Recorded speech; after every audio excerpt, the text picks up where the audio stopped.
All right. So I am Nicole Johnson. I'm a senior staff attorney at the Home Base Center for Common Concerns. My preferred pronouns are she and her, and I also identify as a person with lived experience of homelessness and housing insecurity. Basically, throughout my childhood and early adult life, I experienced chronic homelessness. And prior to my role at Home Base, I actually worked as a clinical social worker and spent over a decade as a case manager and shelter director. So law is my second career. And for all my social workers and case managers who are joining us today, I understand you and I feel all of those frustrations, but also all of the joy that we get from doing this work. And my colleague Mary is here and she is going to introduce herself and we are going to just dive right into the training. Mary? Hi, I'm Mary. I'm from Homebase. Prior to Homebase, I was the executive director of a COC lead agency that also did direct services. We also navigated the ERA funds for our county. So I'm familiar with the work that you all do and am excited to be a part of this process. Thanks, Mary. And I am going to apologize to you all in advance. I don't usually sound like this. I took a very long trip to Australia with my family and I lost my voice on the flight. But here we are. I promise to sound better the next time that we meet for the second training. All right, so Home Base has basically been working to eradicate homelessness by partnering with different communities and service providers throughout the country for just about 30 years. And what we do is we help continuum of cares design and implement housing first, coordinated entry, and other major system changes. So some of the reasons that we're here as individuals who are doing this work, we all, I think, share a fundamental belief that each person and program has a critical role to play in ending homelessness. You're a community committed to ending homelessness. You're helping people in urgent crisis navigate the housing market. A system is only as strong as each component, and we're here because we want to figure out how we can strengthen our system of care. And now Mary is going to share a little bit about the work that Homebase has been doing with Heartland House and why we're here today. So we have been working over the last several months to take a look at community standards around outreach, permanent supportive housing, and shelter. And we have created draft standards that hopefully will be adopted by the COC. There may be a few small changes, but I believe that the working group has approved the standards as they're written. They look at what's going on within the Heartland housed COC geography, the programs that participate, both funded agencies and other agencies doing this really important work, and looking at best practices across the country and work that is being done in other communities that can inform the great work that is being done and will be done in the Heartland housed geography.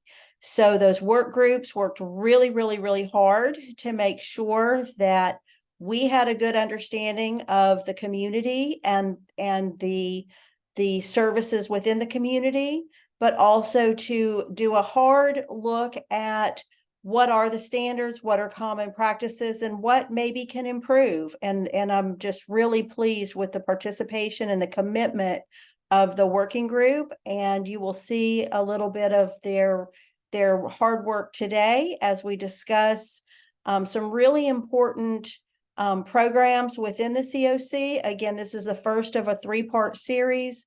So we'll be discussing not only the programs and the processes, but also hopefully how to access those throughout this three-part series and the case management pieces that go with them. So today we're going to be looking at defining the key program types within Heartland Housed.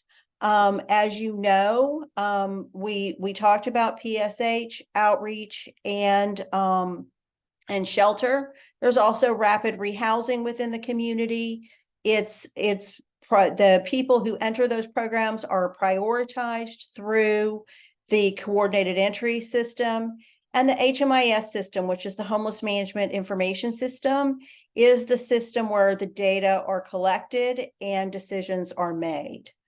We're going to examine how Housing First can be implemented across all of the program types. Housing First, as you know, has taken on all kinds of meanings throughout communities. What it means here is that we really are looking at prioritizing the people most in need for services, people who are likely to die on the street, people who have disabilities, who have high service needs, who may be living with addiction.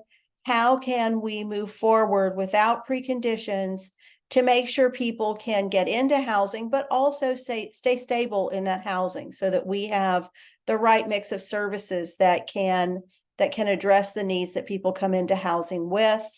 We'll identify some of those challenges to the Housing First implementation and the collaboration needed. No one agency can do this work alone. The collaboration is absolutely necessary. And the team that worked together, the working group, showed a great deal of collaboration. So I'm really impressed with the degree of collaboration that is going on within your community, and also to support system-wide alignment and shared policies to improve the outcomes. We all want this system to be effective. We want to make sure as a group, and what we heard from the working group, we want to make sure that we have a real system in the Heartland housed area, and it's not based solely on who knows who can call who can get a good result by calling a special hotline that is only reserved for certain people, but rather it's fair and open for the entire system. Everyone has access, and all of the different case management entities and programs have access to the services, and the people we serve have access to the services in a fair and systematic way.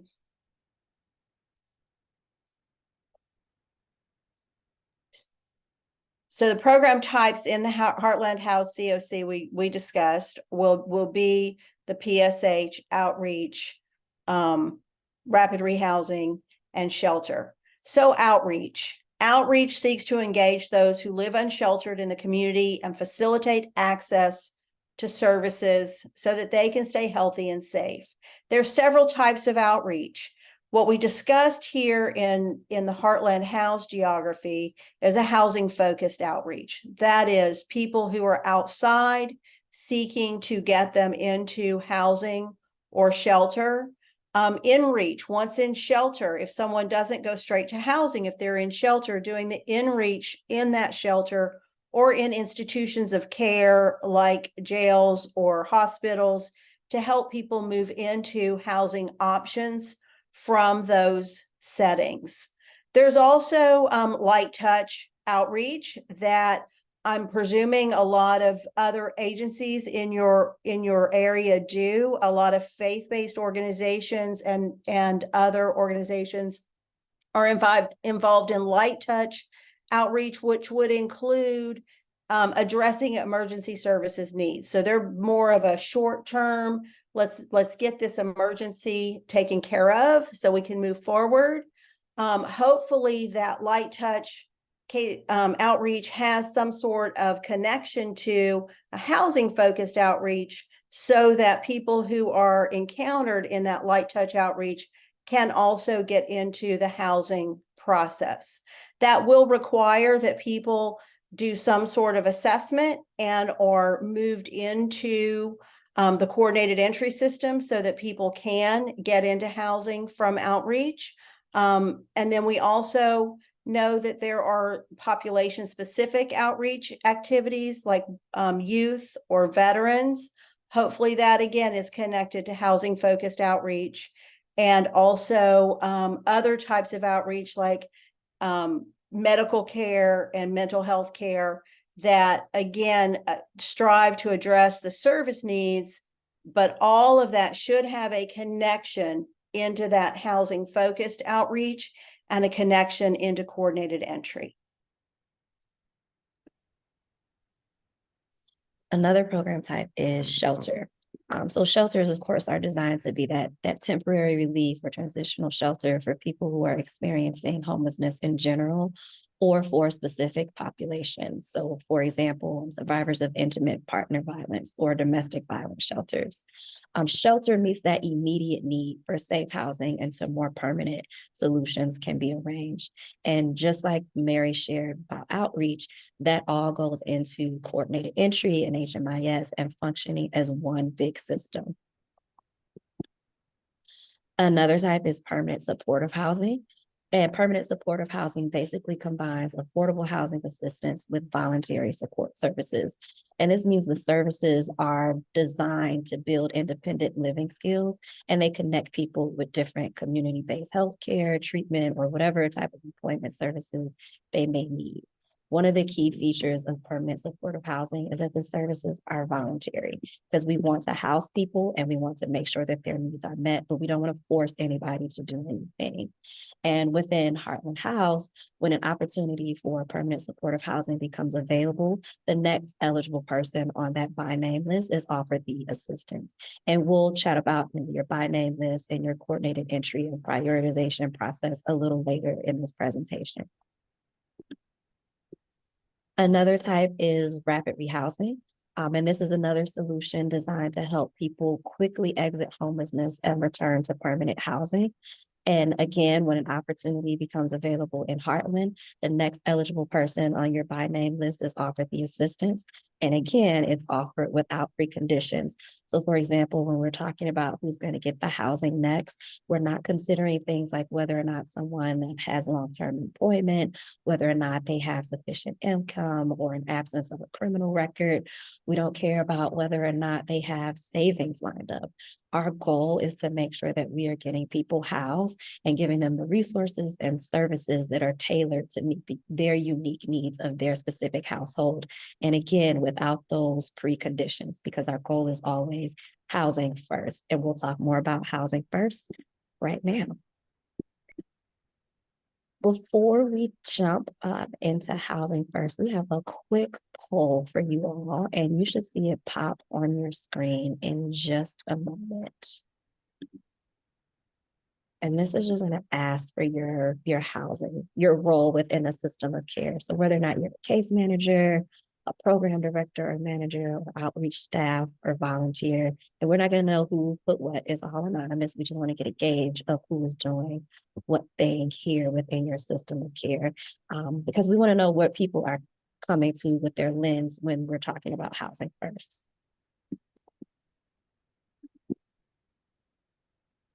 It looks like we are just about finished.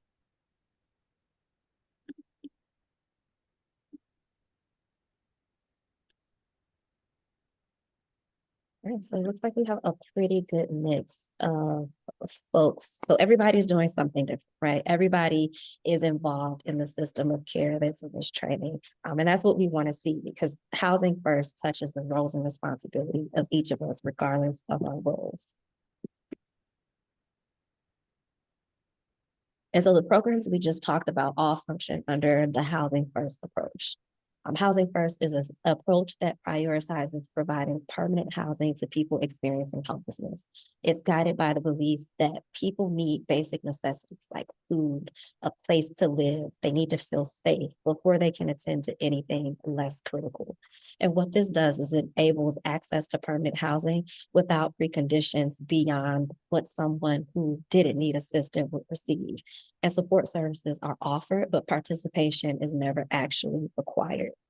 And one of the cool things about Housing First is that it's not just something that's based off of, we just want to house people. It's actually based on data. Like there have been lots of studies going on for years and years that show documented proof that when someone gets housing first, when that immediate need for safe and secure housing is met, then we're able to focus on all the other needs.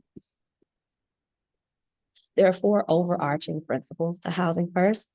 One, homelessness is a housing problem and it should be treated as such. And that just means that homelessness is not a problem specific to an individual. it's a housing problem. It's because this person does not have housing. And so we want to, again, treat it as such, meaning that we just give them the housing that they need. Another principle is that people should be stabilized in permanent housing as soon as possible and then connected to resources so that they can sustain that housing. Another principle is that underlying issues that contributed to the reason that a person is homeless is best addressed after they receive that stable housing. Because again, it is really difficult to focus on doing other things when your housing is not stable and not secure. And then the fourth principle is that everybody experiencing homelessness is ready for permanent housing. So that means, again, that we're not putting these preconditions on someone. We're not saying that they need to have been working for 6 months or they need to have a dollar amount saved. Everybody is ready for permanent housing because everybody deserves permanent housing. Some of the definitions without using a fancy jargon. We accept participants regardless of sobriety. So you don't need to be clean and sober to be eligible or to be worthy of housing. Participants are going to be supported in ways that meet their individual needs because we know that everybody who comes in front of us has their own set of circumstances, their own challenges, their own unique needs. Participants are not going to be evicted or terminated from housing programs for not complying with services under their plan. We're going to be looking at, again, their needs. We're going to be coming to all of our clients using a trauma-informed care approach, which we'll talk about a little later. And participants are not going to be required to take classes before being placed in housing. Again, housing first, literally exactly what it says. So why do we do housing first? Again, housing first is evidence-based. There have been studies throughout the US and Europe that show that it increases housing stability and it's most effective at ending homelessness. Funding and community priority. It's reinforced through program grant competitions or awards. Think about the NOFO, so that national competition with HUD and grantee performance reports. It's also written into your local COC community standards. Housing first helps people. Communities that implement system-wide housing first practices are more cost effective. They save money. They're more successful, meaning that more people are able to exit homelessness and secure and maintain their housing. And we better serve people experiencing homelessness. So we're meeting the needs, we're meeting them faster, and we're getting people literally what they need. And this is just an infographic that shows how coordinated entry is kind of at the center of the whole system. So you see a person or a family is seeking help. They go through coordinated entries. Someone might be living in an encampment or on the street. They're getting connected through outreach efforts. They're going to go through coordinated entry and also through mainstream systems like hospitals. They're going to go through coordinated entry. At coordinated entry, we're going to assess, we're going to implement some problem solving strategies. We're going to prioritize based on needs and vulnerabilities, and then we're going to refer people to housing. And that housing may be a temporary shelter. It might be rapid rehousing or a rental subsidy. It might be permanent supportive housing, or it might be some kind of ladder that helps get them to a more permanent form of independent housing where they're maintaining it on their own. Within a housing first system, so a system of care that implements housing first principles throughout, it's going to have low barriers to shelter, services, and housing. Low barriers, that means that there just aren't a bunch of rules that restrict people from being able to access those services. A housing first system is going to prioritize the most vulnerable. This means that we're including people with complex service needs, with disabilities, with mental health issues, and active substance abuse issues. They're going to be prioritized for and admitted to shelter and housing programs. We're not leaving anybody out. Everything is going to be housing focused services, and engagement is going to begin immediately. That's some of what Mary discussed when she was talking about people, who are on the street, and we're reaching them through our outreach efforts, or we're reaching people who come in through those emergency shelters. Services are going to be client focused and voluntary. So again, we're not requiring anything for people to participate, and it's going to be client focused, meaning that it's meeting the unique needs of each and individual person. Programs are going to engage in evidence-based practice. So things like harm reduction, trauma-informed care, motivational interviewing, and other evidence-based approaches that we know work. Client choice and voice are engaged and respected. So clients are going to have input into their service plans. They're going to be telling us as their providers what they need, what their challenges are, and what they want, and how we can best help them and serve them. And we're going to respect their choices. Housing First allows access. So this is some of what we talked about with low barrier. And the way we get there is we kind of separate service provision from leases or tenancy. We're going to examine rules, written and unwritten, across the system. For alcohol and drug use, if there are no other violations, that's not going to be a basis for keeping people out of housing or for terminating them from housing. We're going to provide system-wide support for lowering or eliminating barriers. And we're going to ensure that leadership, meaning our managers and our staff, understand and have the tools that they need to be able to implement the principles of Housing First. And we're going to institute program and community-wide monitoring. So that doesn't mean that someone is coming into your program and telling you all the things that you're doing wrong. It just means that we have, written standards of care. It means that we meet regularly as a community. It means that we have more standardized trainings like these that make sure that everyone knows what we're trying to do so that the system can function and just really meet the needs of our community. Housing First is going to increase supportive services for success. So we're going to leverage our existing community resources and find ways to train across all programs and provide support. An example is this 3-part training that we have right now. We're going to analyze and promote best practices in staffing and staff support. There are going to be system-wide trainings and client support practices, again, like harm reduction, housing stability plans, motivational interviewing, and trauma-informed care. And we're going to ensure that client choice leads the recommended services. You are going to hear a lot about client choice throughout this, because again, this whole training and the community standards that we worked on really focus on including Housing First principles and making sure that that client choice was present, again, because we know that that's the most effective way to serve folks. And we're going to talk about some of the challenges within a Housing First model. Community concerns around like voluntary services. Are people going to participate? Avoiding landlord crisis. How do we get landlords to buy into this? Helping people stay housed. I know that when I was a case manager and running a program, not having rules like someone needs to have an income and they need to be saving money, not having that as a rule to make sure that somebody can actually sustain the housing that we're helping them get, that was a big deal. And that's a real challenge that we can't avoid talking about because it exists, right? We also have to talk about insufficient resources.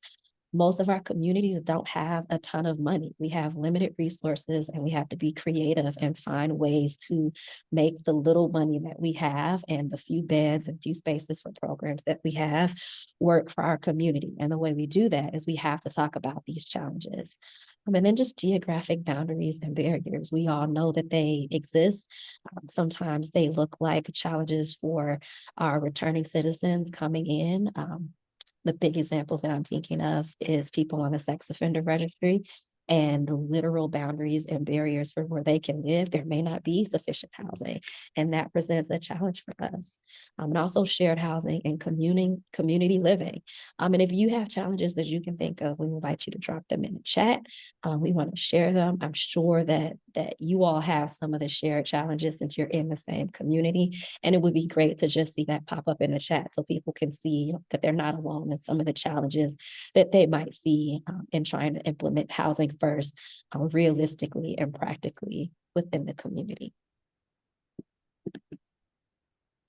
Some examples of community concerns: community members and landlords request and reinforce non-Housing First rules and standards for housing and services that create barriers. So one of the things that we might do in trying to change this is reframe the challenge. We might want to explore alternative options that address the concerns that led to those rules in the first place and encourage Housing First as a best practice. So practically, that might look like talking to community barriers and clarifying that barriers to housing and service programs actually result in the opposite effect. So it actually results in people remaining unsheltered and staying in those public places. We want to demonstrate to private landlords all the way that your program participants are desirable. For example, if they have a voucher, that's guaranteed timely payment. If you have, for example, a mitigation fund for landlords, damages and rent and support from the team responds to those immediate needs. I'll give you an example. My husband and I are landlords in DC.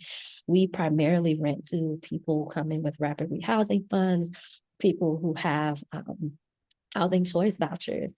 And although we have personal reasons for doing it, we like to share with other landlords that on the first of the month, we know that we're getting the majority of that rent payment versus with a tenant who doesn't have a voucher, they are solely responsible for that payment. So if they lose their job, if they are behind in some way with their budget, we don't get any rent. At least with someone receiving voucher funds, we get some payment.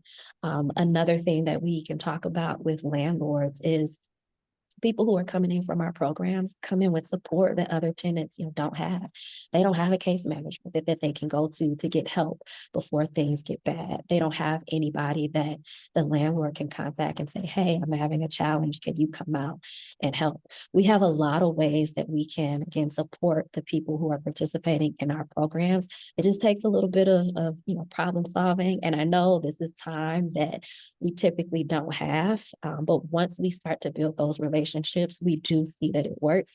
It's working in other communities. And I feel like after working with Heartland for a couple different projects with a couple different work groups, I know that y'all can do it. And I know that you have the people, even if you don't have the beds and the money, I know that you have the people with the heart and the passion and the skills to address some of these concerns.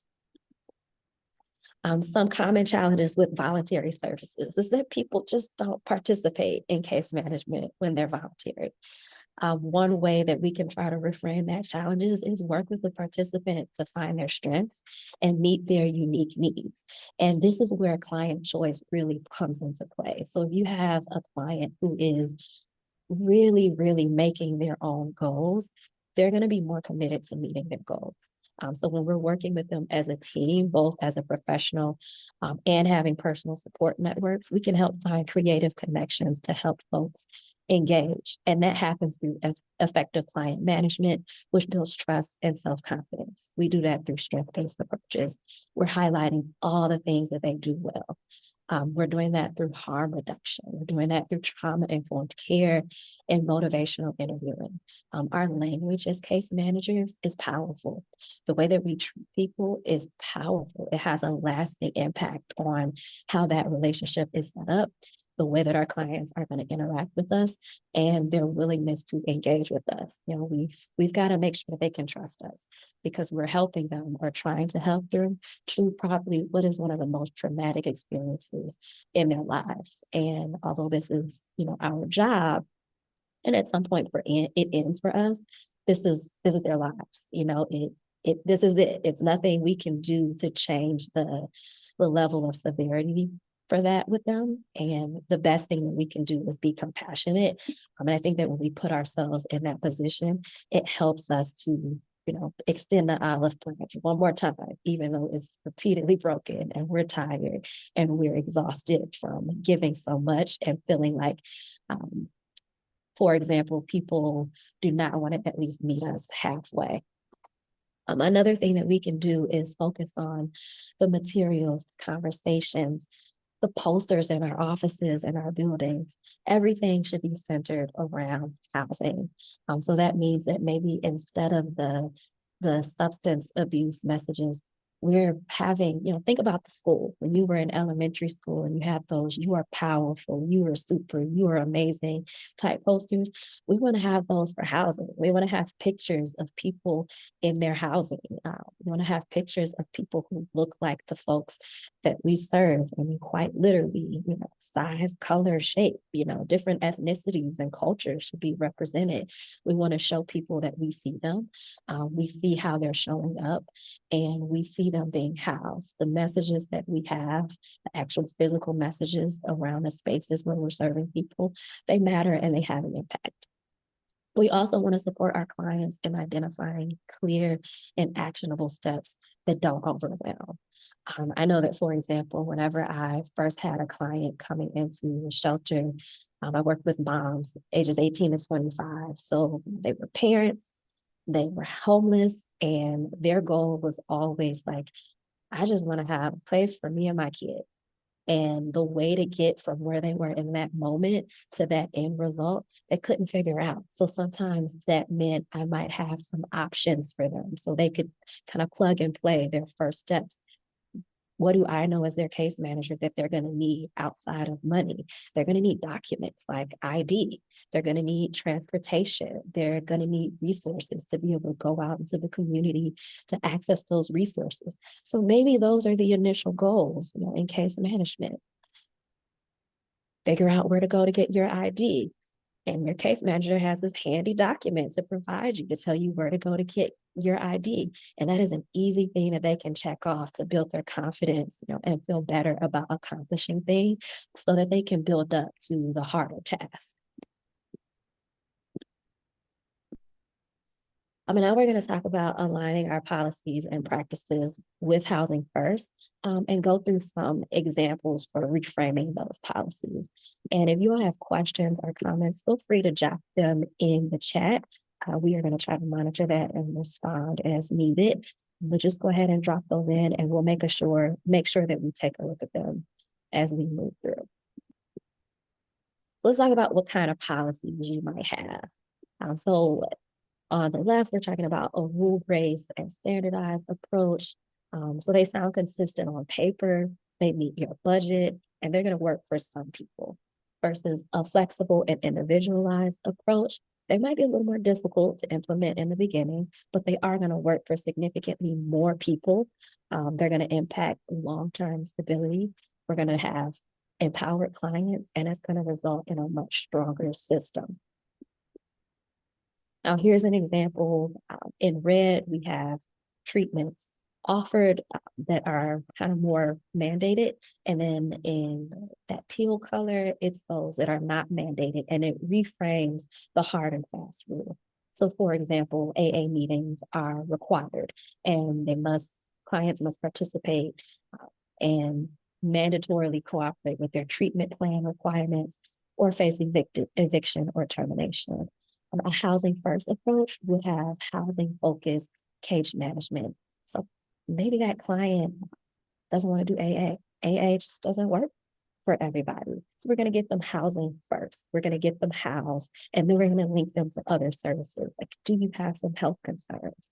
Maybe through those health concerns, they're going to identify some mental health challenges. And those mental health challenges are going to be the root to their substance use issues. And then maybe we're going to get them some benefits that they didn't know they were qualified for because they didn't know about their health and their mental health issues. So now they have benefits. And then because they have all these other services that are helping them, maybe now they can get some more stable employment, or they can further their education, and other resources can be provided. But sometimes it just takes getting that stable housing so that they can focus on everything else. I can tell you from personal experience, looking back, my mother had significant mental health issues that she didn't address until I was an adult, because she then had stable housing. She had a safe place to land through me, and I was able to help her see, that's not sounding right. Your decisions and the logic isn't really making a lot of sense. But she couldn't see that when her goal and her immediate need was to house and feed herself and her child. And it's really hard to see anything else outside of that scope when you don't have safe and stable housing.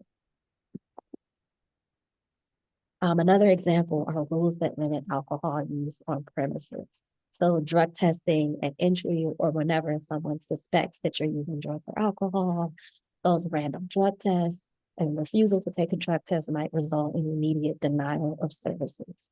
I don't know about you all, but these are very familiar to me. These are rules that I've had in my shelter. This is literally pulled out of different handbooks, and an alternative might be no alcohol or drug use on the property. Do what you're going to do outside of the property, but our rule is not using it here on these premises for whatever those reasons may be. We have kids here. We don't want kids to see someone using substances, or we have people in recovery and we want them to be safe and have an environment that doesn't have drugs or alcohol in them. And then we could provide, for example, an amnesty bin at entry. So you can drop all your paraphernalia in this bin. It's in a baggie with your name on it, and you can come get it when you leave out. But you can still come in and get the shelter. And again, what that does is that gives people a way to come in and get the services that they need without getting in trouble for it. And over time, they're coming to see our staff. We're fulfilling the immediate need and we're building trust. An example for low to no barriers to entry. The hard rule might be you've got to be clean when you come in here. For example, there's going to be a license check at entry. And if you've got lice, you can't come in. Some of you know how many people come into our shelters with lice, right? Or dirty, or just having bed bugs. That's a big thing right now. Basic health services, and this is our low barrier rule, basic health services can be offered with the clinic. So for example, if you come in with some kind of communicable disease or lice or other health issue that might be a danger to the health and safety of other people here, we're going to refer you somewhere for care. We're going to, for example, maybe we're going to get some hair place that does the lice check and get it all taken care of. We're going to go to them with our little tax letter, and they're going to get a write-off for serving X amount of clients per month. So we can just send our clients there when they need some help. Or we're going to get those lice kits from the drugstore, and we're going to get them to give them to us for free because, again, we're a nonprofit, and we're going to go out into our community and try to get people to help us. And we're going to give these lice kits to our clients so that they can take care of that need and still get housing. So if care isn't immediately available or presents an issue or an immediate threat, you can come back here. You can get your emergency services and then you can come back here, but we're not going to deny you entry. But we just want to make sure that we're keeping other people safe. So we've got to give the explanation. And when you think about it, nobody wants to hurt another person. Nobody wants to make another person sick. And that shifts the language or the message from you were sick, you have this issue, you can't come in here to, we just want to keep everybody safe. We're going to help you try to meet this need while keeping other people safe. And then when you come in, you're clean and you're safe, and we're protecting you in the same way. Again, we're building trust and we're creating low barriers to people accessing services. Another big one is those behavior-based rules. So in the red, we have the right to randomly test participants at any time. If you fail that drug test, we're going to immediately get you out of here. We can reframe that to say that clients engaging in behavior that is disruptive to other people or staff, you either need to stop what you're doing or go somewhere else within the facility. Of course, if we have the space. If we don't have the space, that may look like another conversation. But if you look at the language, we're giving people an option to stop. We're not just saying you gotta go. We're giving them the option to stop. And you never know what people might choose. Another way that we help this is staff are trained in harm reduction, crisis resolution techniques, and in order to recognize signs of health crises related to substances. It's important to note here that a lot of times mental health crisis, someone experiencing psychosis also looks like somebody who is high. It looks like somebody who is actively using a lot of different substances, especially for those people. We all have them, folks in our community who are known substance users. We know that they may be using something. We might even know what they use from previous engagements. But just because we see them present in a certain way, it doesn't mean that that's what's happening right now. So when our staff are trained in these different techniques and have these different skills, they can, one, engage with people in a way that helps them to manage behaviors and de-escalate, and also just to recognize things in a different way. Right, privacy and access to possessions. So the hard rule, all bags are going to be randomly searched. Beds and possessions are subject to random searches. Everything like drugs or other paraphernalia found in bags are going to be resulting in the person being automatically terminated from the program. Again, we just reframe that. We give an explanation in order to ensure health and safety for everybody. Our staff might do occasional bed or bag checks. We might have to confiscate or dispose of other items that pose a safety or health risk to the community. And again, we want to talk to them about weapons, poisonous or illegal materials, items that pose a fire risk, items that interfere with facility operations, like storing food in bags, or I'm thinking about clients and some of the emergency shelters in DC. Some people just hoard food in their bags because, again, they might not know when they're going to get food again. So they're just keeping it. But we also know that that attracts rodents and other things. When we tell someone to throw out their food and they don't know when they're going to get more of it, that's going to trigger a different response. And we also want to make sure that we're honoring just that these are people. And they want to have privacy, they want to have access to their things. And when we think about people who are also experiencing homelessness, we also have to recognize that when they're coming to you with that bag is everything. Just like you have your home and you might have your go-to bag for a fire, or you might have your safe with all your important documents to protect them. All they have is that mattress. All they have is that backpack or that garbage bag that's holding everything. And when we invade their privacy, or when we tell people that we are definitely going through your stuff, that might be a barrier to someone coming in and accessing the services that they need. Another example, allowing access to essential activities. So all personal technology, including their cell phones, iPads, and whatever, have to be pre-approved by staff, or having a cell phone turn-in policy and saying that we're going to give it back the next day. Alternatively, we can just tell people to turn them off, or to keep them on vibrate or silent. If you're in a large room where there are multiple beds and the light and the sounds are going to affect the neighbor, we explain that. We can also do things like no recording allowed, because that's a real concern now, the ability to record people. And we can explain why. We want to protect the privacy of you and everybody else here.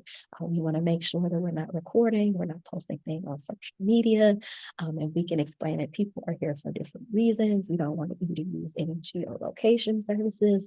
Again, we just want to respect people and allow them to have access to their essential things. Again, thinking about what we do as people who are not experiencing homelessness, we can turn that phone off, no problem, right? But for someone who is experiencing homelessness, that phone is likely the only tether, to the rest of the world. Excuse me, there's no address where somebody can mail them. There is no doorbell, excuse me, where people can contact them.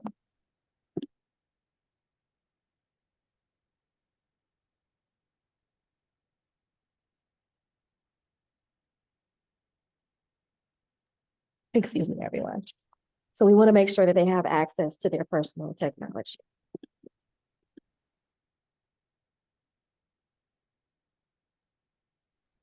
Another rule is we want to have that voluntary housing focused services. So this is the one I love to talk about. It's your responsibility to schedule meetings with your case manager. You're going to be required to meet with your case manager X amount of times per week or per month. That is very, sounds like I'm talking to a kid, right? It sounds like I'm giving the chore list to my child, but we're working with adults. So we might want to reframe that. Clients are strongly encouraged to participate. Case managers are going to assist clients. We're going to help connect clients to resources. Excuse me, so sorry. So we want to give them the choice, and we want to make sure that we're making sure that things are voluntary. And then we want to look at our policies. Do our policies focus? Excuse me, just one moment. Mary, can you take over the slides? I'm having a cough fit. Absolutely. Yes. So do your policies focus on housing? Mandatory meetings, with case managers about treatment, those kinds of things are, in a lot of handbooks, but it's better if people are able to come to their housing navigator and talk about their individualized service plan. If you think about people in your own lives, if you're telling them you have to, the response is often, no, I don't. However, if you're offering someone their person, they have a housing navigator who can help them move forward, who can help them determine what housing resources are right for them. They're going to help them with their individualized services, maybe ask them, what kinds of services do you need? And then be able to link them to those services as they're engaged in the housing process. It's been proven over time that you will get a better result, and it empowers the person to ask for help when they need it, rather than being told when and how they'll get help. Using a standard lease and occupancy language is important. If we talk about things that are not being permitted, that are different from the general population, that's different from everyone who has a lease knows that everyone is entitled to quiet enjoyment of the premises. We're expecting that people follow the law. We're expecting that people take care of their own waste, and they're not a nuisance. If we use that kind of language, then we're empowering the person to follow that occupancy lease. We're preparing them for the housing and the lease that they'll be signing, rather than looking at people as though they're children and they're just not to engage in certain behaviors because we said so. And I think, Nicole, are you ready? Thanks, Mary. Again, my apologies, you all. Another example is we don't use rules to predict failure. So for example, a zero tolerance policy will be enforced for any resident who has a history of drug or alcohol use. Alternatively, no drug or alcohol use on premises, right? We don't want to assume that because someone who has used substances, or even again, another example, who has been terminated from a program in the past, we don't want to use that previous experience to predict their future failure, because that was in the past. Things could be better. One thing that you can do practically after this training or periodically is go back and review your rules. So you can look at both your written rules and how things really work. Because we all know that we all have these policies, and over time, you have that one person who's been doing things forever, and they're training the new staff, and eventually none of us really look at the rules anymore because we're busy trying to take care of our clients. But when we do, we can think about, these questions. Why do we have these rules? What's the goal that they're trying to accomplish? Who are they helping, and who are they keeping out? And then we can ask ourselves, how can we accomplish these goals, for example, safety, most directly without restricting other behavior? And this can feel like a daunting task. I'm thinking about how many policies and procedures we might have at our individual programs. This could be something that's done over time. We have quarterly trainings or annual trainings. Maybe we're taking a look at a few rules at a time. Or maybe we are asking, for those of us who are in management roles, we're asking our case managers, what are the rules that your people are breaking often? Why are you terminating most of your clients? And if it's a rule, maybe that means we prioritize that rule as something that we want to examine and look at and see if it is creating a problem. And maybe we can change the language of the rule and the way that we implement it to keep more people housed, and to get folks access to the services that they need. We also want to review our practices. So we do this by focus and communicating expectations and providing support, not through rules and punishments. And do we want to ask ourselves, do the practices reflect our policies? Are our practices and staff housing focused? staff trained and supported in harm reduction and other evidence-based practices like client-centered and motivational interviewing and trauma-informed care. And now these are definitely terms of art that talk about very specific evidence-based practices. And a lot of times people are doing this and not knowing that they're doing it. So if you're not familiar with these terms and you're a case manager and you're thinking that you're not doing it, if you were treating your clients with respect and treating them as people and human beings and considering their needs, you're more than likely doing this. So I don't want to discourage anybody by using terms that you might not have heard yet. We also want to review our rules using a client-centered approach. So again, we're going to eliminate unnecessary rules and requirements, implement strength-based approaches to empower clients. We're going to read between the lines. Excuse me, how are clients going to perceive the meaning of this policy? How are they going to perceive the meaning of this rule? And we want to get rid of our idea of a non-compliant client because one size doesn't fit all, right? It's going to vary based on the person. And I want to give an example of when I was experiencing homelessness for probably the last time. I always like to share with people that I literally went from resident in a shelter to case management in another shelter overnight when I was finishing up my master's degree. So I was literally there, and the next week after graduation, I was at like this big training, and my case manager was there, and my case manager was offered to me the entire time because she just made assumptions about who she thought I was and what she thought I needed because I was homeless. She didn't know that I had a bachelor's degree. She didn't know that I was getting a master's in social work. She didn't know that I had been in and out of shelters my whole life and knew how to work those systems inside and out. She had no clue. And because she didn't treat me like a person, because our case management was a client centered, she never learned any of that. I just popped up and was like, hey. And then, the next couple of years, I took her job. Just to give you an example of not knowing your clients because we're not using a client-centered approach and thinking about how they might perceive the things that we're telling them or the rules that we're implementing or just the way we're talking to folks in general. And if you're doing it what may be considered the wrong way or not using a client-centered approach, that doesn't mean that you can't change. It just might require a perspective shift and maybe putting yourself in the position of your client or putting your teenager in the position of your client, putting your loved one in the position of a client and thinking about how they might perceive what it is that you're talking with them about. Do you all need a break? If you need a break, let us know in chat, give us a head nod. I know we gave a lot of information really, really quick. Okay, let's see head nods. It is, let's say it's 30 minutes after. Let's take a 5-minute break and come back at 35 minutes after the hour.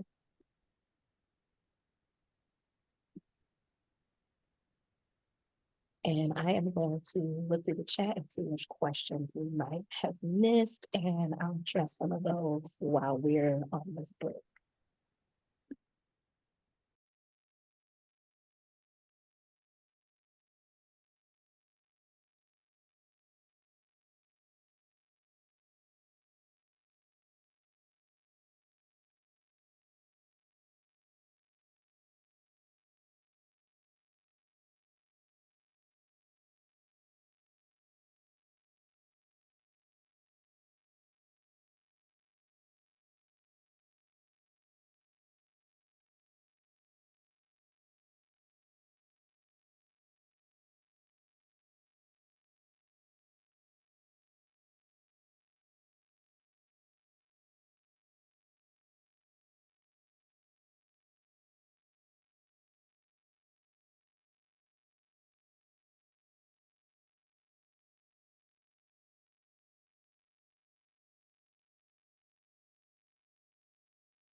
Right, welcome back, everyone.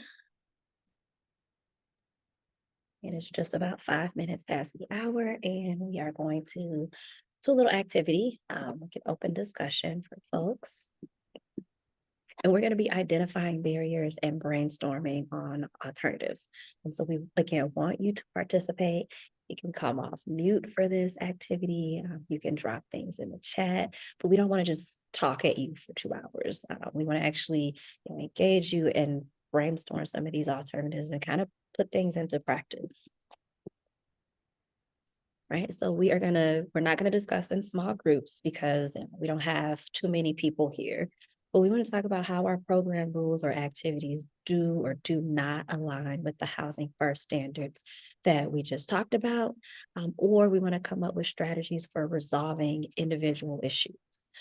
So again, we want to make sure that our discussion reflects rules or practices for all the projects. We want to reflect challenges. We don't need to worry about identifying a group recorder. Again, our group is not that big where we need to break up. So we can just, excuse me, talk about our program rules or activities. Right, can you all see the text here, or do I need to make this bigger for you?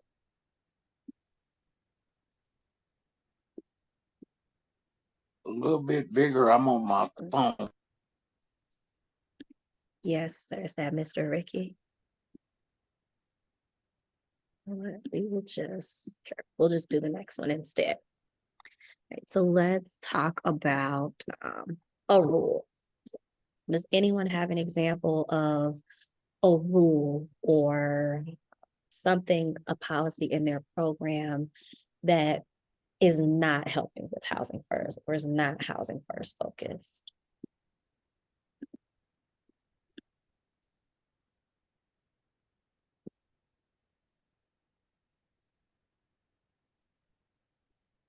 And if you can't think of one of your rules, then a hypothetical rule. Mhm.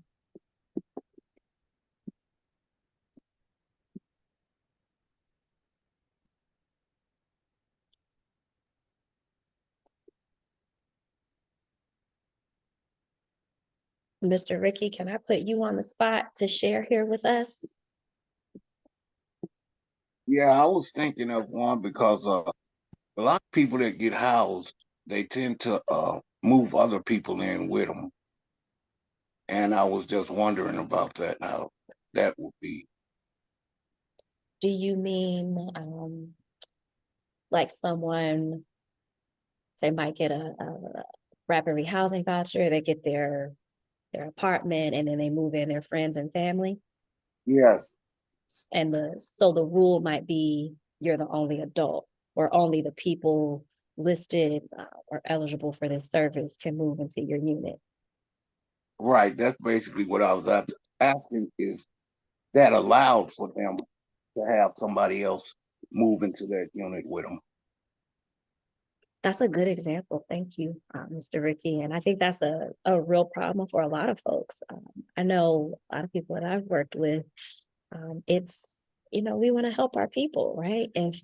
If I'm experiencing homelessness and this buddy that I've been experiencing homelessness with for however long also needs a place, and now I have one, wouldn't I just come stay with me? You say, just come stay with me. Don't we do that as people who are not experiencing homelessness? We have somebody moving to a new state, and until they get settled, we say, hey, come, stay with me until you get in your feet.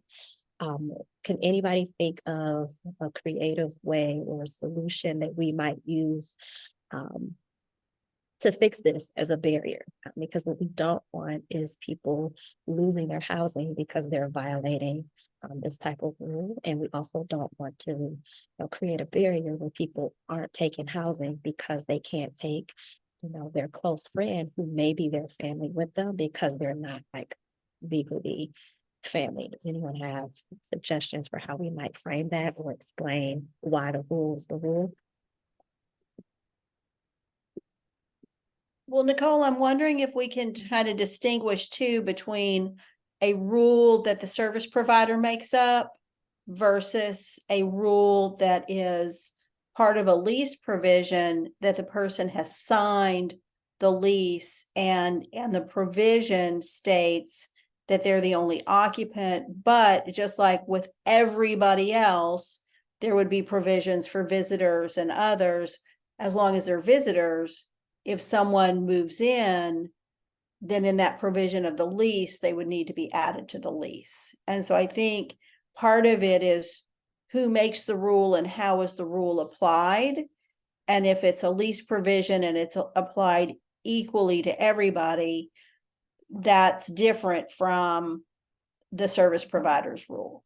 But I just wanted to kind of clarify that as we're reframing, but it is common and it does happen. And I'm wondering from the group, how would the case manager respond to that and frame it for the client so that it's hopefully not, you just can't do this, but how is it client focused and housing focused to address this with the client?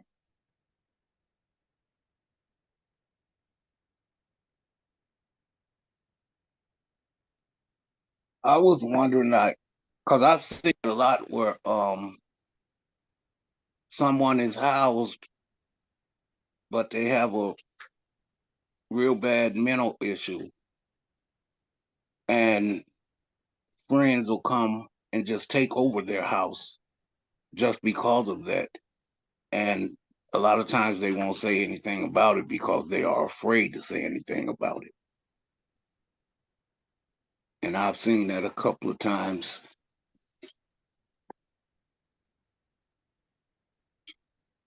So in your experience with working with people, how have you addressed that issue? Some way it's been addressed, contacting the landlord and letting him know the situation, and he'll stop by, but he'll stop by unexpectedly just to make sure the situation is as bad as it is, and he don't want to put anybody out. As far as the one that's on the lease, he don't want to put that person out, but he will let the person who moved into that unit without him knowing, he'll let them know that they have to leave, and he'll then contact the case manager and let them know the situation. Well, I think you've made a very important distinction, and that is it the person's choice to have the visitors, or is it potentially the visitors are taking advantage, and that the person might then need some extra support to establish the rules of his own housing. This is my housing, and as much as I care about you, friend, I can't cross that boundary this time. And someone with challenges may not be able to set that boundary and may need the support through case management to do that. Yes, I think a little bit of both, because some may, serious challenges, and they may need extra support, and some are just having people that are visiting coming in taking advantage of them, and they don't know what to do. So I think what I'm hearing is the goal is that the case manager provides support to the client who's being assisted, and maybe listen to what the client has to say, but also assess the situation to determine whether or not we're approaching it as, these are the provisions of your lease, and I'm wondering how we can make sure that you stay within the provisions, or assess the situation that the person is having less control over what's going on and may in fact be in a situation where they're being taken advantage of, and then the case manager provides that support. In no circumstance is the case manager saying, well, you're going to lose your housing, we're just going to move you out of here if this isn't handled, right? Yes, that's basically what I'm saying. And that is a lot of people, a lot of clients end up out of their apartments and go back out to the streets because they are tired of being taken advantage of. They are afraid. So they just go back out to the street and just give their apartments up. And I feel like if we had something there that could stop some of the taking advantage, some of the people just coming into the home and just taking over, then that would stop a lot of clients from going back out to the street also. I think that's very insightful.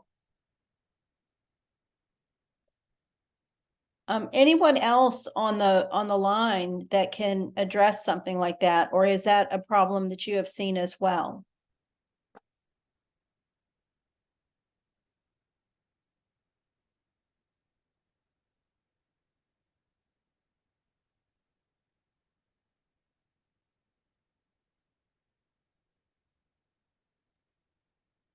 Well, People are this being can very be, quiet. yep. This can be a question that you take back to your program. You know, if you don't want to share publicly, totally fine and understandable. What I do want to highlight is what Mr. Ricky shared um, as a very real issue. And it sounds like it's something, you know, I know I've seen happen in practice in my work, and I could see it happening in other places.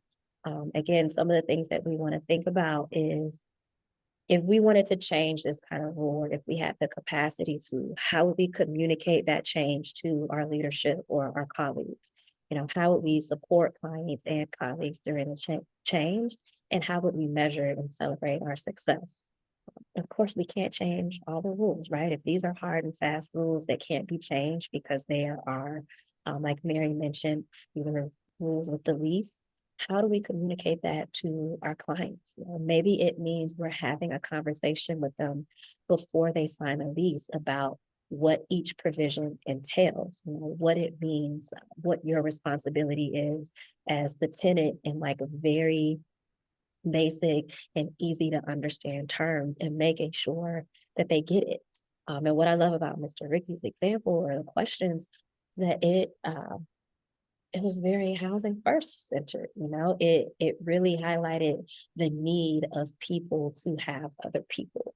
You know, we need our community, and for a lot of people, if it comes down to being separated from your community or having housing, you might go with the community because even when you didn't have housing, your community was there for you, right? We're social creatures.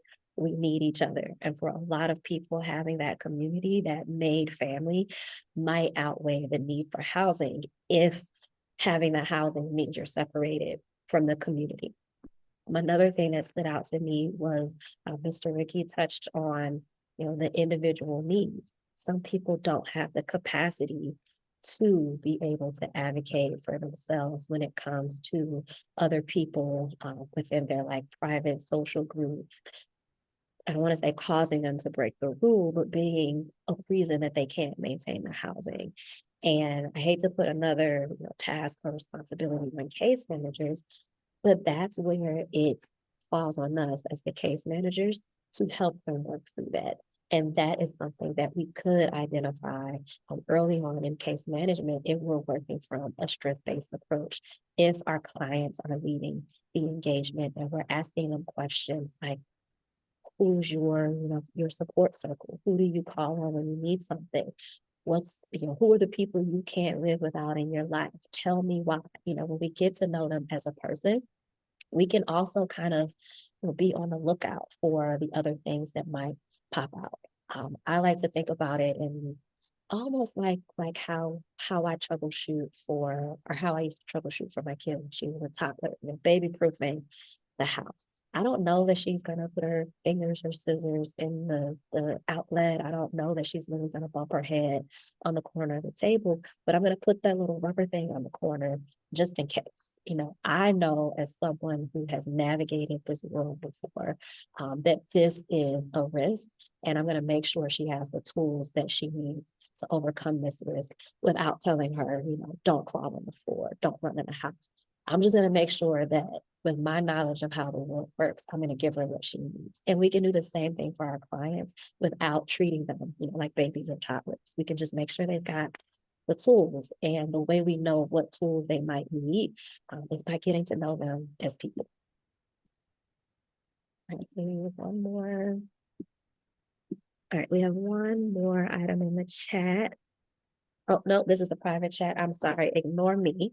To the person who sent that, I will read that and answer in just a moment.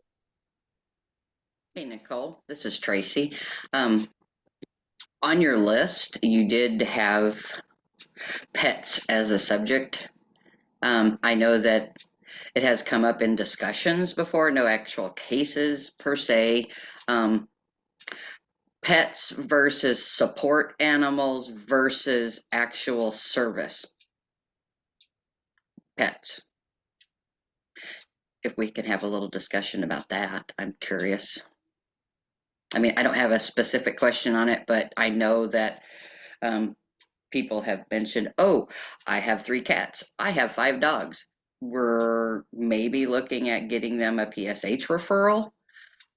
And maybe that agency has already leased up with landlords and the available unit does not allow pets. Yeah, I think can you all hear me okay? Yeah. Okay. I think that's a good one, Tracy. I know we have a lot of people in different communities who will, opt out of housing opportunities because they can't bring their pets. I know that running a DV shelter, that was a big enough concern where different folks within the community started making resources available, like talking to different animal shelters. Can you hold this dog, for a couple of weeks while this person gets stable? I think that's another situation where we might have to just talk to our clients. What is the connection with the pet where it's so strong that you would rather continue to be homeless, so that you could have this pet and not take the permanent housing? And do we have the capacity to try to find something that accommodates you and all of your animals? Can we maybe, and I'm just thinking out loud here, can we maybe get you some assessments and show that you have a need for a service animal? Can we get your pets certified, or the little requirement where they're listed as an actual aid or companion, not necessarily a service animal? There are different options depending on different like mental health diagnoses. People can still have animals with them if they aid in their ability to just maintain a very base level of functioning to go on with their daily lives. Again, more work for us as case managers, but also can be life-changing for the folks that we're serving. And I think Mary said something critical earlier too, making sure that we are explaining to our client, this is a rule that I have control over with agency. This is a rule that's outside of, my scope. I can't do anything about it. I am sorry. Let's talk about how you feel. And then, again, just allowing them the choice. I think the hard thing about Housing First is practically, we know that it is not going to save everybody. We know that it is not going to fix all of our problems. We know that we can't implement it in like its purest and idealist form in every way, and it's not going to solve every single problem, but we do know that it solves for a lot of them. And we do know that when we give staff and people who are working directly with clients the skills, the training, and the resources that they need to implement some of those evidence-based practices, we know that we see more successes than not. We know that we see more people entering permanent housing and being able to sustain that permanent housing more than we see people going back into experiences of homelessness and housing insecurity. So it's an unfortunate reality that we can't save all the people, but we can help a whole lot more when we implement Housing First. So in addition to all the great things that Nicole just said, generally, while it varies sometimes by state law, usually there are some limits on service animals. The type of animal, maybe the number, possibly, one. And there usually is some level of maybe a doctor's note or something, though always not required. So for PSH, one service animal for someone who has a disability, who is voicing the real need for that companionship and that service is should not impair that person's ability to be referred to the PSH unit. In the event that there are multiple cats, multiple dogs, those sorts of things, because that has been the support for the person over time. I've actually run into this several times in my experience, and that then takes a look at what is available in the community. Maybe that particular site-based PSH unit is not appropriate for someone with multiple pets. And there's no way to really qualify all of those pets as service animals legitimately, but possibly being somewhat creative in the coordinated entry space to maybe make a referral to a scattered site rapid rehousing program, to where the case managers are working closely with the client to try to determine a different housing option that could be paid for in the scattered site rapid rehousing, but maybe is in a small house, in a duplex that does allow pets. And then there's some landlord negotiation there, and then some determination on, is there a flexible funding source that can help pay for the pet deposits as that person is moving into the housing of their choice that meets their needs. Yes, I just Oh, I'm sorry, Ricky, go ahead. wanted to comment on that because I have a service dog, and the building I lived in before, they did not allow pets in there, but the landlord, he did allow my dog in, and the thing that he was most concerned about was an animal tearing up the unit, or if it was an aggressive dog such as pit bulls or Rottweilers or whatever. Those are the main things he was worried about. But once I told him and showed him the papers that it was a service dog, he didn't have any problems with it. And a lot of landlords also will, as you said, negotiate. If you have pets, they'll let you have maybe two of them, and you just have to pay a little extra on your rent. And I just wanted to share that. Thank you very much. We also have in the chat, as I mentioned, that there are requirements that can vary by state. And Lauren has written in the chat that emotional support animals and service animals are different. A doctor's note does not make your animal a service animal. They have to become a service animal. So, so keep that in mind, that if the animal is a legitimate service animal, then they would be allowed in the unit. In the event that someone has an animal that they just do not want to part with, and people have strong emotional ties, or there are multiple animals, then maybe the referral is to a different housing type that can accommodate the pets. Tracy, does that get to your question? Yes. Thank you. Thank you for raising that question. We're going to move into coordinated entry. So coordinated entry streamlines our access and referral system. It ensures fair and equal access to participants. It standardizes the tools and practices that we use. It incorporates a housing first approach. It prioritizes folks who are in the most need of assistance, and we don't do it just because HUD says we have to.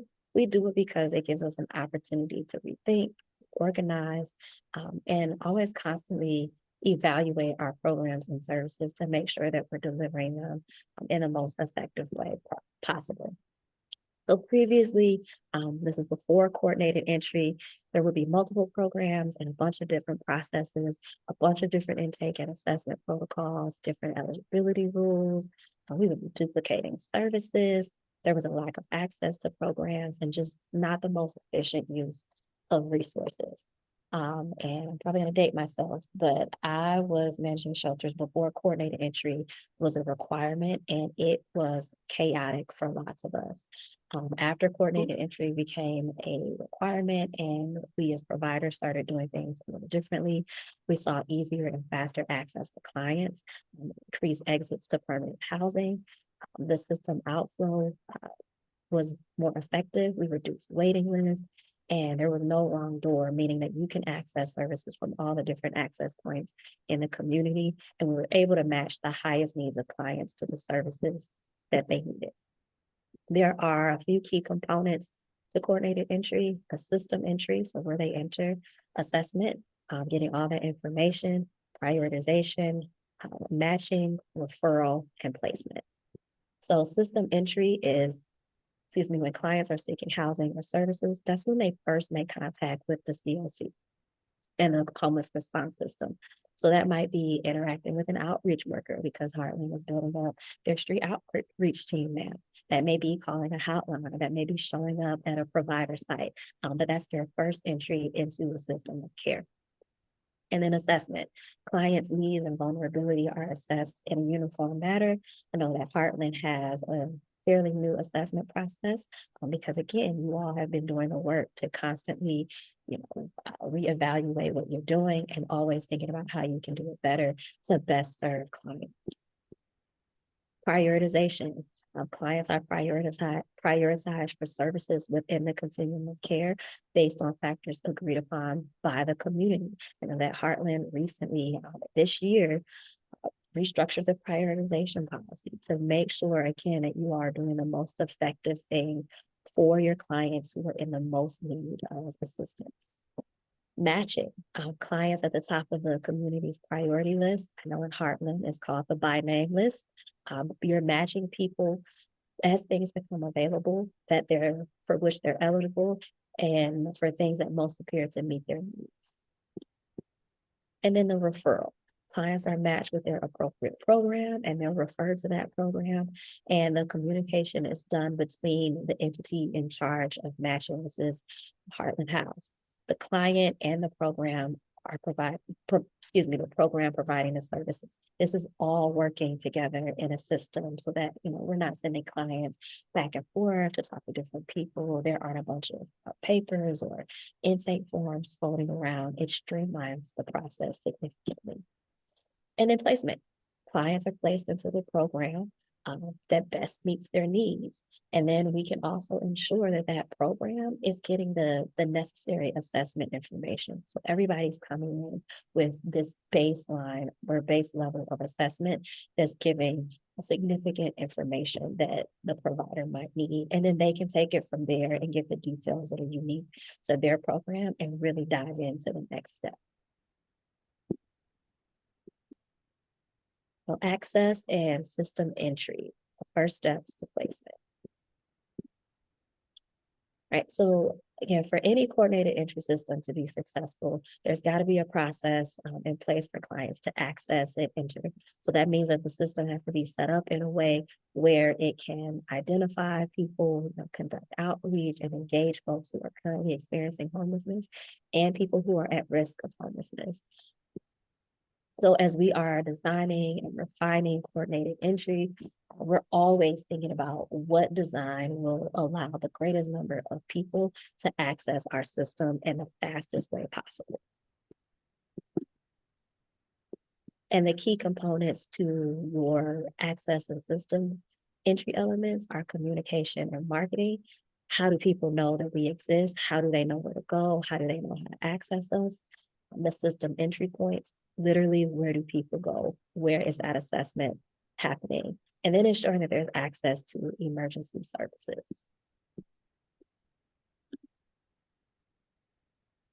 Right, when we talk about assessment, We're going to talk about the purpose of assessment, the populations, and the processes. So the purpose of the assessment is to standardize information gathering. So we want to know what the service needs are, assess any barriers to housing and those vulnerabilities. Because again, remember, we're prioritizing people for housing based on their needs. People presenting in a particular location shouldn't be steered away to any particular program just because they came to that location. So for example, if somebody is in a certain part of town where we know that particular access point might have the higher population of people who are using substances. We're not going to automatically say that we're not taking people who come in from that location, because we're going to make sure that everybody has the same access to the same services. And the components to the assessment are going to use a uniform decision-making process and common assessment tools. So within Heartland, you have a decision-making process written into your coordinated entry policy, and you also have standard assessment tools that you're using that your community has researched and assessed to make sure that it works well for you all. For the populations, at a minimum, your coordinated entry system is going to be built to handle adults without children, families with children, some unaccompanied youth, and survivors of domestic violence. And Heartland has all of that.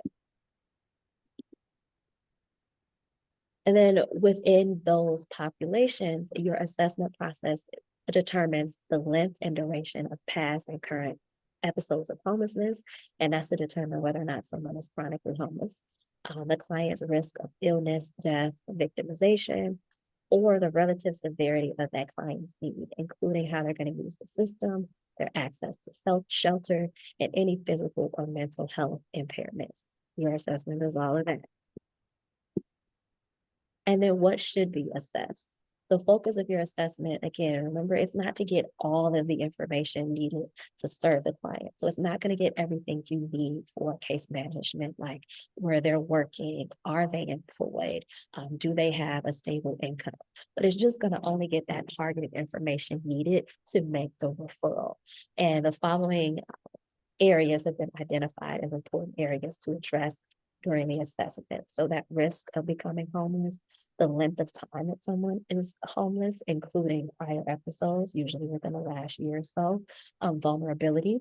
So different factors that might make someone more susceptible to experiencing homelessness for a longer period of time, and whether or not they're going to be able to get housing on their own without some type of assistance, the severity of the need, and then the available community resources. Prioritization is where we connect clients to the housing and services.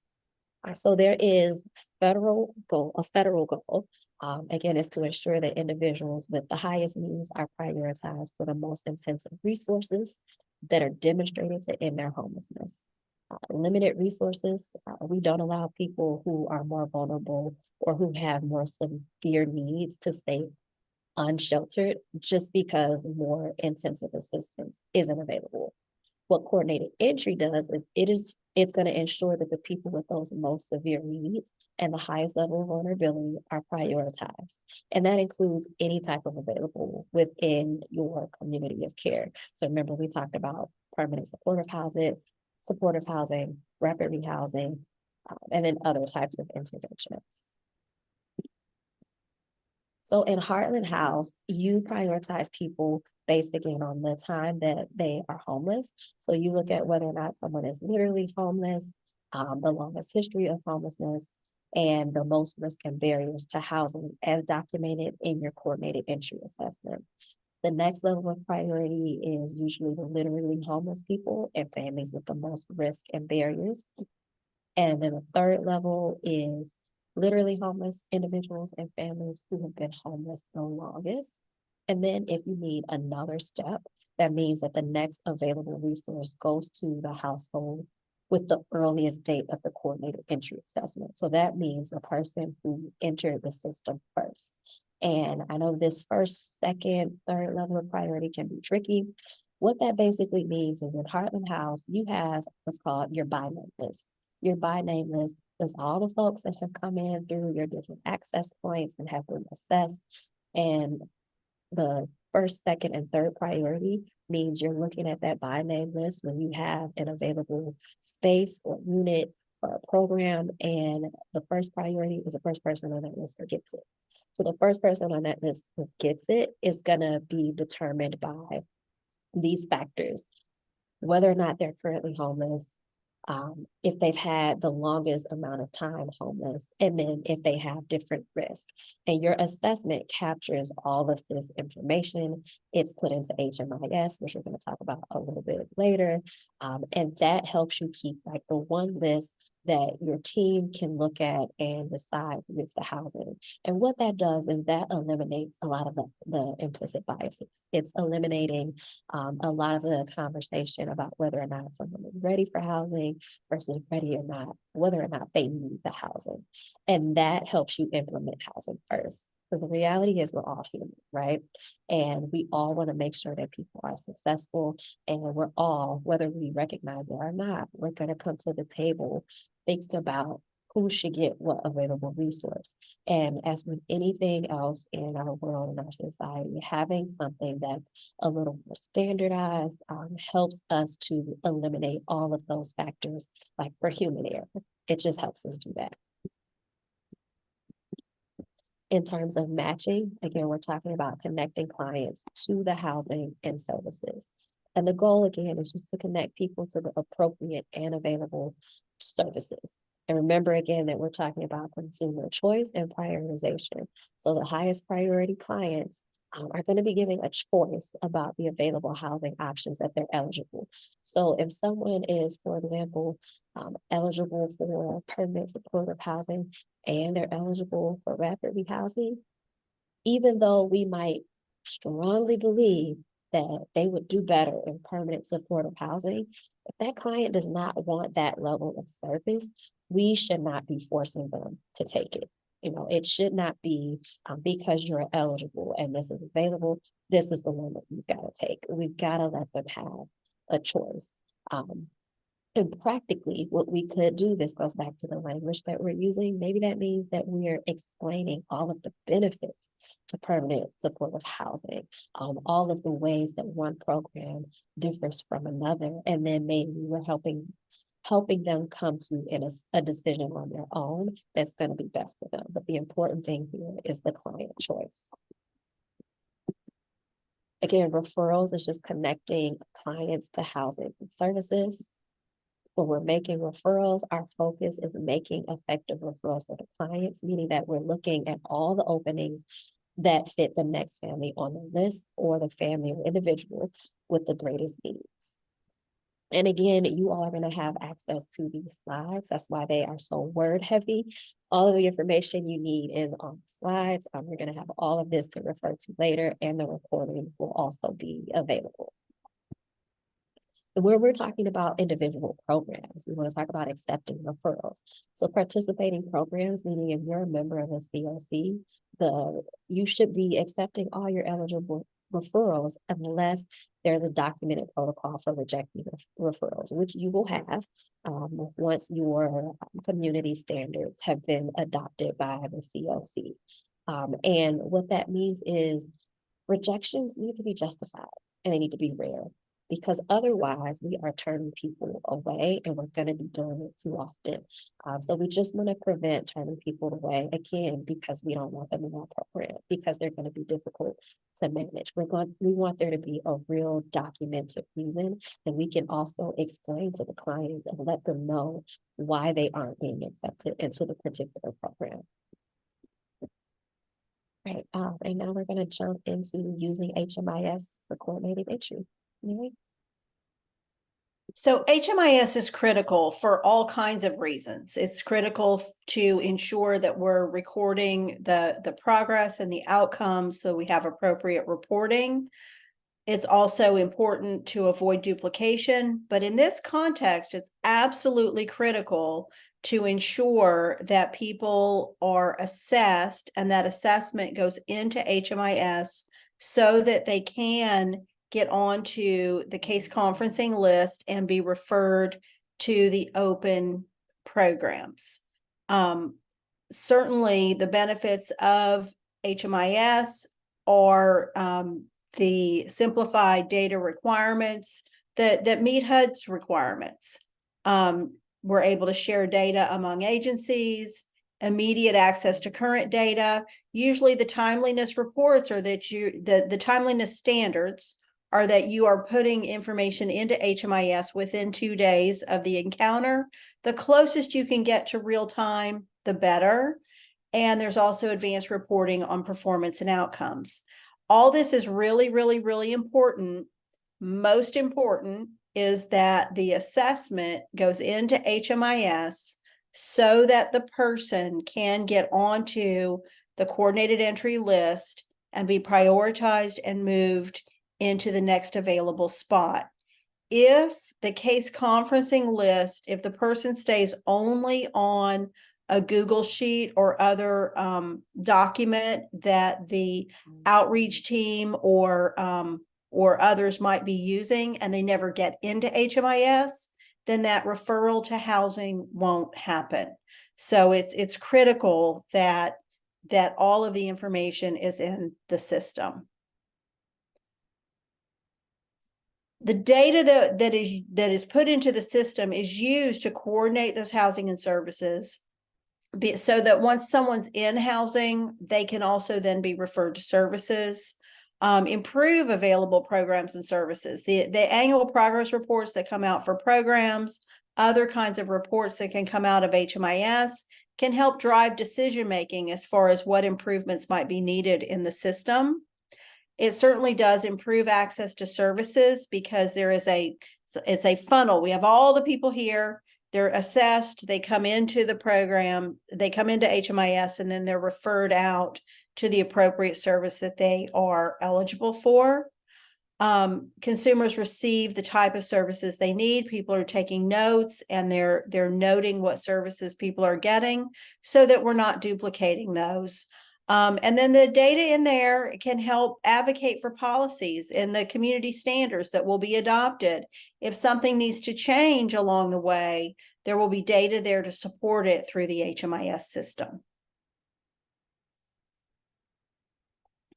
Domestic violence is a little bit different.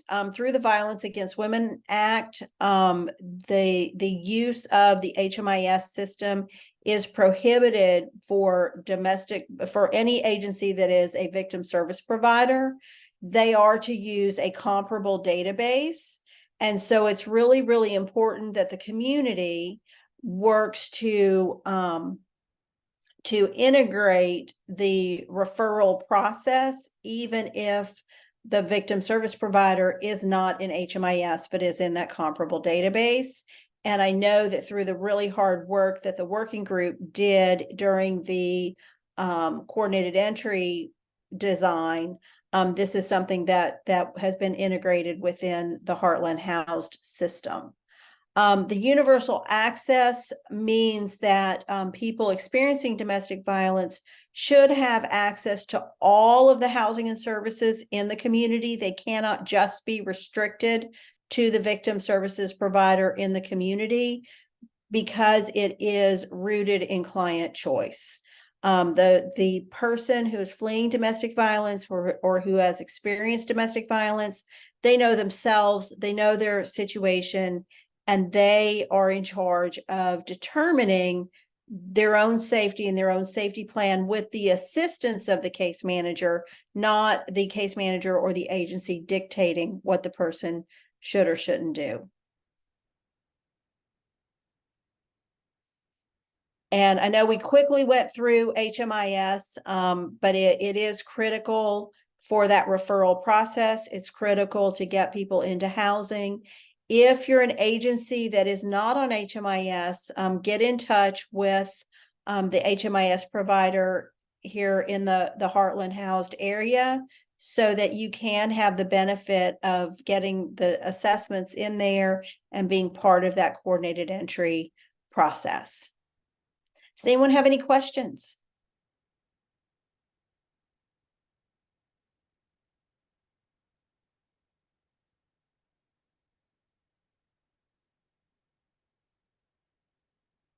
We have about 10 minutes left. Is there anything, if that someone might have a comment on or want further clarification or any discussion or anything we missed this time?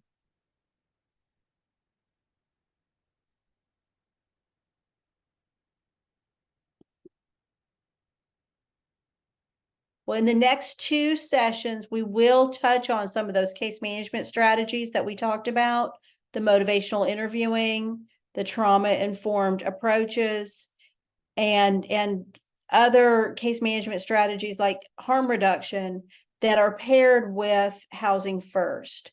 If the community is looking at housing first as just the entry point, where there's housing without preconditions, and this is how you enter into housing.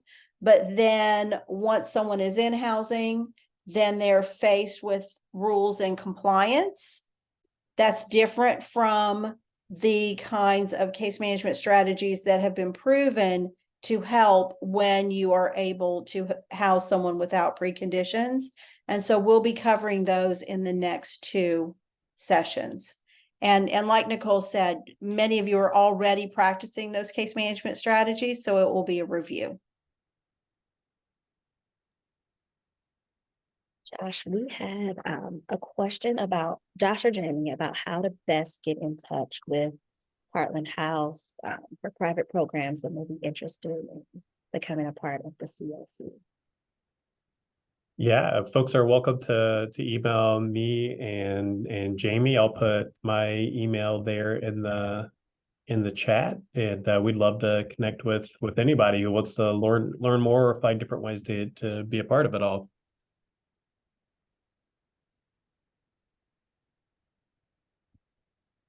So thank you all for attending.